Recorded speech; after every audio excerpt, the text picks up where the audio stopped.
এবার বুড়ি বয়সে রচনার কাণ্ড দেখে অবাক না হয়ে পারছেন না নেটিজেনরা। পাশাপাশি রচনার কিছু ব্যবহার ভালোভাবে নিচ্ছেন না তার ভক্তরাও। তাই রচনাকে নিয়ে নেগেটিভ মন্তব্য করে চলেছেন তারা। সাম্প্রতিক একটি ভিডিওতে রচনাকে দেখা যায় সাদা টি শার্ট পরে নাচ করতে। দেখে বোঝার উপায় নেই যে বয়স 50 পার করে ফেলেছেন তিনি।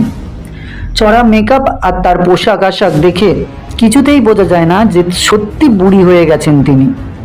তবে অনেকেই এই বয়সে রচনার এমন আচরণ ভালোভাবে নিচ্ছেন না, তাই তো এই নিয়ে নেগেটিভ কমেন্ট করে চলেছেন তারা। তাদের মধ্যে একজন বলেছেন রচনা সত্যি শুধরালো না, আর একজন বলেছেন নায়িকারা এমনই। আবার কারোর বক্তব্য, রচনাকে দিদি নাম্বার 1-এর মঞ্চে যতটা ভালো লাগে, বাইরে তাকে দেখলে আর সেরকম মনে হয় না। তো বন্ধুরা, অভিনেত্রী রচনা ব্যানার্জির এমন সব আচরণ আপনি কিভাবে নিচ্ছেন? ভালো নাকি খারাপ?